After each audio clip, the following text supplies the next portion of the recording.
Asma Ciise oo ah dumaashida la dhalatay xaaskii hore ee Cawaale Aadan ayaa afka furatay. Waxay u reebatay malaha. Waxay aflagaadaysay Mrs. Xiis, waxay aflagaadaysay Cawaale Aadan, waxay dib boorka uga jaftay sawirro Cawaale Aadan oo daruuf xoogan ay ka muuqato, iyadoo ammaan kala dul dhacday walaasheeda Mahdiya. Haddaba, sidee ayay wax u jiraan? Maxaase xilligan ku soo beegay in dumaashigeed oo maalmihii malabka ku jira ay aflagaadayso?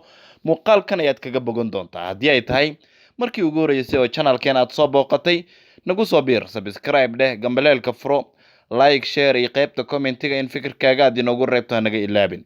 Mar kasta iyo meel kasta oo aad joogtana, waxaan had iyo goorba kaaga mahadcelinaynaa sida aad muuqaaladeena u daawato. Inaad garoobiyada WhatsApp iyo Facebook kusii share garaysana waan kaa rajaynayaa. Cawaale Aadan iyo Mrs. Xiis arooskii qarniga ayay ku dhigteen magaalada Jigjiga ee xadaarada leh ee Soomaalinimada laga jecel yahay ee fanka Soomaaliyeed udub dhexaad u ah, noqotayna magaalooyinka aadka ay u neceb yihiin minweynta ama haweenka hore ee la guursado gadaalna habeen kale laga daba keeno. Magaaladaas waxay horey u martigelisay Cabdirasaaq Anshax, waxaa ku xigay Xariir, waxaa ku xigay fanaan Cawaale Aadan, kuwa kalena inay labaysan doonaan oo ay wadada kusoo jiraan ayaa la aaminsan yahay. Haddaba, waxaa aad iyo aad la yaab u noqotay oo dad badan ay wax iska weydiinayaan dumaashida Cawaale Aadan oo afka furatay isla markaana waxba aan u reeban dumaashigeed. Hadda ma aha gabadhii uu qabay maaha. Gabadhii uu qabay walaasheed ayaa farka tuuratay oo u dulqaadan weysay waxa meesha ka socda. Farxadda Cawaale Aadan iyo weliba Mrs. Xiis iminka ay wada qaadanayaan arooskooda, barwaaqada tamashlayntii ka dhacday magaalada Jigjiga. Gabadhan oo muuqaal iska soo duubtay ayaa qaybta dambe ee muuqaalkeeda waxay saartay sawirka arooska Mrs. Xiis iyo Cawaale Aadan. Kadibna waxay aflagaado u miistay, hadda waa aflagaado dhammaystiran u miistay dumaashigeeda oo ay tiri war waxaad garatid malaha, war waxaad tahay malaha, tuug ayaa tahay, kalxamahaaga bannaanka ayay yaaleen markii aad guursanaysa Mahdiya, waa taasaa dad ay kaa dhigtay, waa taasaa hebel walaashay aniga ay ku haysato Kanada lacag fara badan, jaariyad ayaa u shaqaysa, booliis ayaa u shaqeeya, bal waa ka inay dharka tuurato gabadhii wax yar ayaa uga dhinaa. Bal ka waran Mahdiya iyo xaalkeeda siduu yahay, iyadoo wararku ay sheegayeen in Cawaale Aadan xaaskiisa ay u ogolaatay in xaas kale ay guursato. Gabdhaha Soomaaliyeed inta xaas lala guursan lahaa waxaa uga fudud in odaygooda uu dhinto ama inay kala tagaan.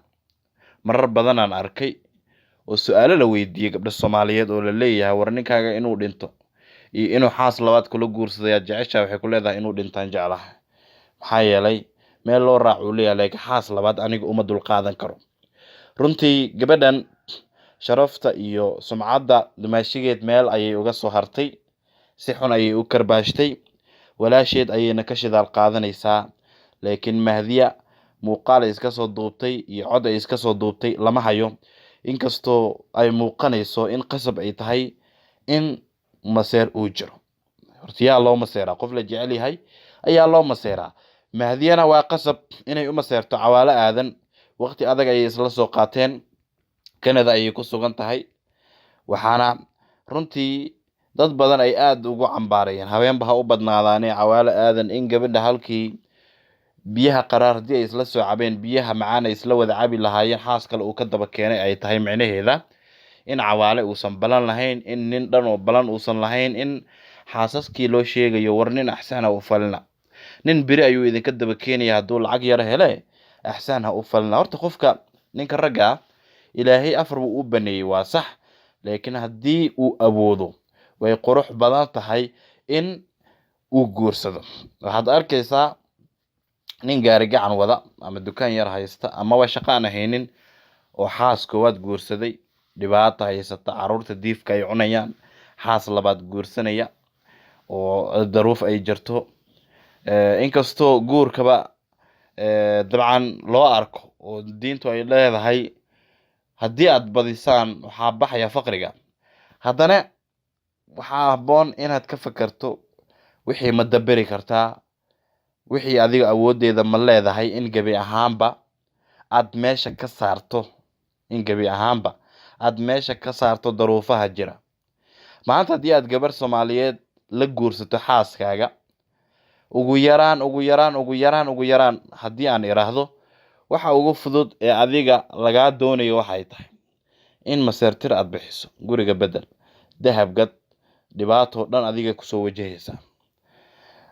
kuwa qaarna waxayba ku adkeysanayaan ama iyada ama midii gadaal laga keenay, oo gabdhaha Soomaaliyeed ma jecla in lala guursado, inkastoo hooyooyinkii hore ayeeyooyinkeen iyaga ay u guurin jireen odaygooda. hadda wixii waa la isaga daba yimid.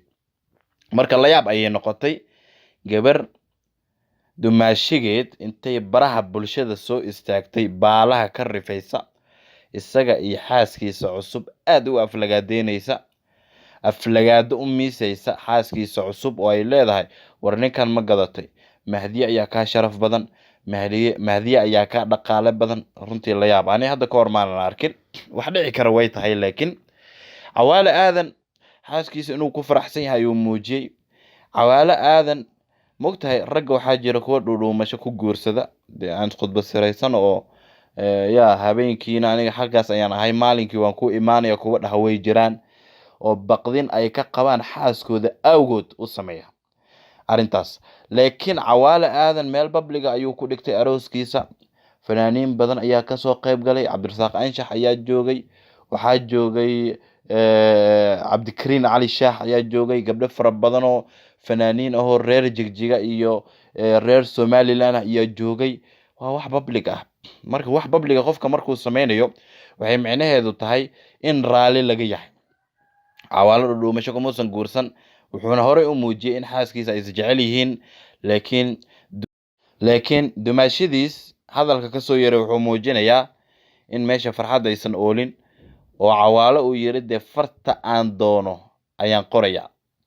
dumarka Soomaaliyeed marka waxaan leenahay, nin kastoo naag labaad guursada ma aha inuu xun yahay, nin kasta oo naag labaad guursada ma aha inuu neceb yahay xaaskiisii hore. nin kasta oo guursada xaas labaad micnaheedu ma aha in caruurtiisii hore uu neceb yahay.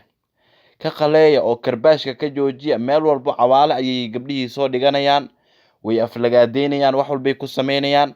xariir ayaa ka horeeyey, cabdirasaaq anshax ayaa ka horeeyey, fanaaniin badanna wadada ayay kusoo jiraan. dabcan waad mahadsan tahay, fikirkaaga qaybta commentiga inaad noogu reebto ayaan rajeynayaa. bal ka waran adiga oo aroos galay, haddii dumaashida ay kaasoo aflagaadeynayso baraha bulshada, ragga ayay ku socotaa su-aashaasi. muuqaalkan kan xiga inagoo nabad iyo caafimaad qabna ayaan rajeynayaa inaanu isugu imaan doono. haddii ay tahay markii ugu horeyso channelka inaad soo booqatay, subscribe dheh, gambaleelka furo, like, share iyo qaybta commentiga in fikirkaaga aad inoogu reebto hanaga ilaabin. mahadsanidin.